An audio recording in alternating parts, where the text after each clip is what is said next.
This passage is about tea DNA in tea leaves. Very interesting article. Normally, science and technology articles are easier to read, but there's a lot of information given in the passage. So, for the questions, if the questions are direct questions based on information given in the passage, a good idea to go back to the passage, refer to the relevant portion of the passage, and answer the questions. If you rely on your imperfect memory of what you read, always remember you read the passage once quickly but thoroughly. Try to understand the organization of ideas, what happened, what the author mentioned first, what did he mention next, what did he mention next.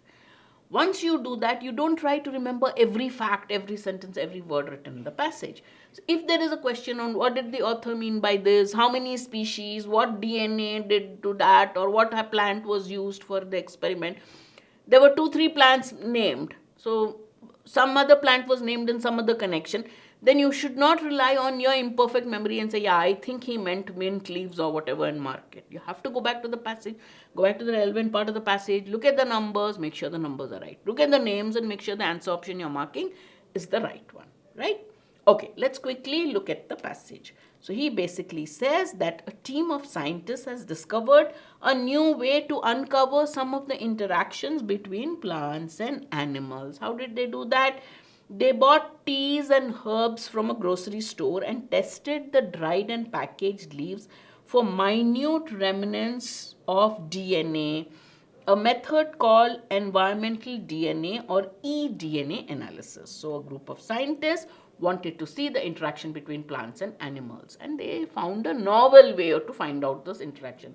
What did they do? They collected teas and herbs, packaged teas and herbs from stores, they got it, and then they did what is called an eDNA analysis or environmental DNA. They checked it for environmental DNA.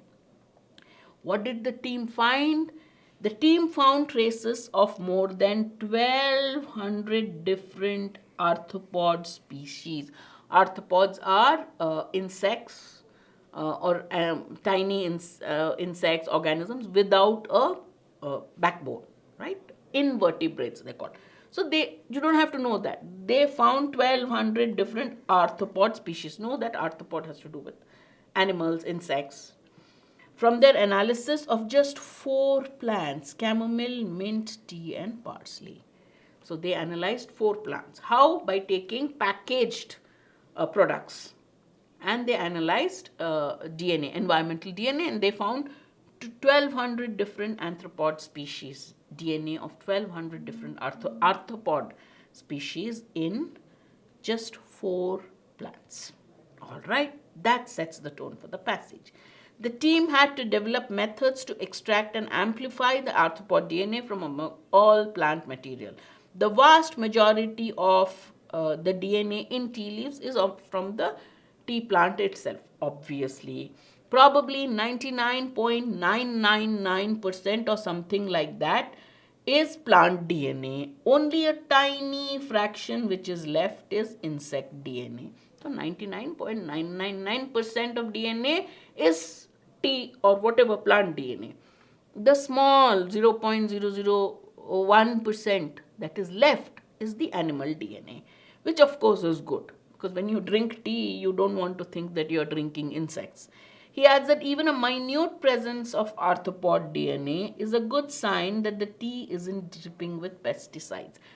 My brother works in the same field, and he says, I go to buy brinjals from the market, aubergines, eggplant, whatever you call it. He says, good if you have insects in them. And I would look at him. He says, that shows that there's been no insecticide or pesticide used there. So it's the same way here. He says, when you find arthropod DNA in tea leaves, in mint leaves or whatever, it's a good sign. That means that there isn't too much pesticide that has been used on it. The researchers figured out how to isolate arthropod DNA by finding a key sequence. So how did they do this? Is given the method that they found a key sequence that differs between arthropods and plants. The team discovered on average more than 200 different arthropods from each tea sample. On an average, there was more than 200 different types of arthropods in each tea sample that they found. Not all of these animals could be matched to known species. Some of the animal DNA, they could not match the DNA with any of the known species of animals, highlighting a need for further research on the more obscure and understudied groups. But those that were identified generally matched the known distribution of both the plants and the arthropods. Many of the species, they could not find the arthropod. What arthropod does the DNA belong to?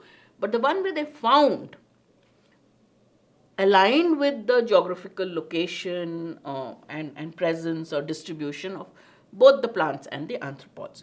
For example, now this example he is giving, what does he mean by that? Mint tea contained DNA from insects found in the peppermint growing in the North Pacific Northwest region of the United States. So they found mint tea had DNA from insects which are found in the peppermint growing Pacific Northwest region of the USA.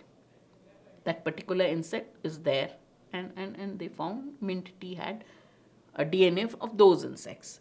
Whereas green tea contained DNA from insects native to East Asia. All right, next. Being able to analyze eDNA from commercial teas could make it easier to collect data on insects from around the world. So when you find tests, you find which insect's DNA is there. It will also tell you more about insects around the world. Oh, this is found here. So this insect must be thriving in that particular region, right? According to Eva, a molecular ecologist who was not involved in this study, a common problem in many DNA studies is the limited volume of samples that can be obtained by a small team of researchers. Now she's told the findings of the research, told the advantages of the result. Now to come to the problems. She says one of the problems is you have a small number of researchers. So how do they find so many samples? So the samples they can collect will be only a limited volume, right? Because how many samples can they collect? A small team of researchers. Using commercially produced teas and herbs circumvents this issue. It nicely solves this problem by going around it. It finds a solution to the problem by taking advantage of the existing infrastructure for harvesting, drying, and transporting plant material. Tea is collected for commercial use. Tea is collected from different sources, harvested, done everything. So what does the researcher has to do? His problem of collecting samples is taken care of by just buying the commercially produced tea, the packaged version. You could even say that sampling has been done to some degree unwittingly by these companies that have produced those processes, that have produced those products. So companies will source products from different parts of the world. And so they've got a very nice representative sample. They'll get the best from every different part of the world. So by buying that tea, the researchers' problem of collecting samples from different parts of the world has been solved. So the problem of sampling, because sampling has already been done by the commercial producers of tea or mint or whatever. Analyzing the arthropod DNA from the tea leaves or other dried plant material could help scientists track the spread of insects that are considered pests. Now, another advantage, so this is the problem, they have the problem of sampling, and he has told you how they have overcome the problem of sampling. Second one is, what is the other advantage? One advantage, they said, you will know which insects grow where and their distribution. The second thing is, another advantage is it will keep track by knowing, okay, this insect DNA has been found in this tea which grows in this area. They also will track the spread of insects that are considered pests. Which insects are considered pests? Ones which cause harm, right? A pest is a harmful insect. Insects are often inadvertently, involuntarily, by mistake, accidentally transported around the world, catching a ride in cargo ships, potted plants, or firewood. So when you carry a potted plant, by mistake you carry an insect also from one place to another. Or cargo ships, right? There may be an insect on a ship, and when the ship goes from one place to another, the insect is also traveling along with it. Some species relocates, while most won't survive the trip, some species relocate successfully and go on to wreak havoc on forests or crops. Many of these insects which are transported accidentally from one place to another don't survive. But some do. And when they do, they go to that new place and they cause destruction and devastation in those. They wreak havoc. They cause a lot of problems to the plants and forests and crops in that area. So, what will being able to detect these species do? Being able to detect harmful species soon after they show up in a new area could help kickstart the management process. So, you can check the pest, you can do pest control, you can check the pest population by knowing, oh, this particular DNA has been found here. That means they've just managed to reach that place. So, let's control, let's manage so that the problem doesn't go out of hand. Next question. What does Sigurd imply when she says you could even say that the sampling has been done to some degree unwittingly by these companies that have produced those products?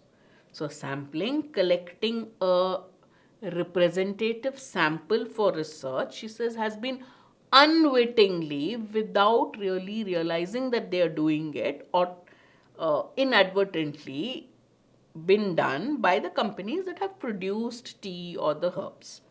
Correct? So now you have the answer what it means. Let's look at the option which explains it.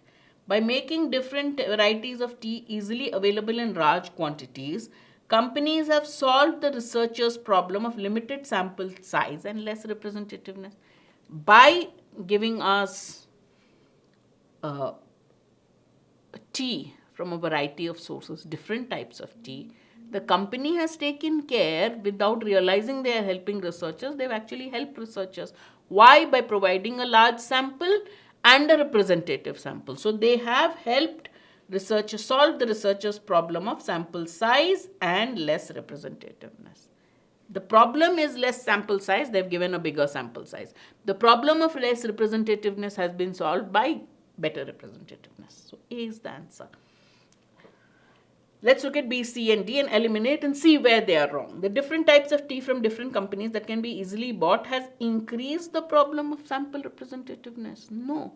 How has it increased? It has helped. It has solved the problem of sample representativeness because it has drawn tea from various sources, drawn herbs from various sources.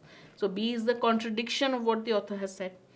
By producing, processing, and transporting different varieties of tea in small tea bags, the company has unknowingly helped researchers at arriving at the results.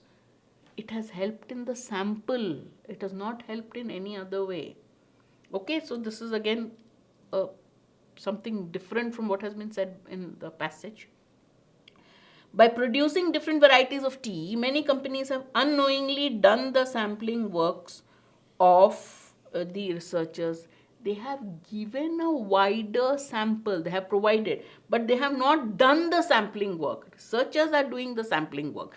They have solved the representativeness and sample size by providing tea of various different varieties of tea. So what is D doing? It has changed the words and changed the meaning of what the author is saying. Therefore, my correct answer is A. Alright.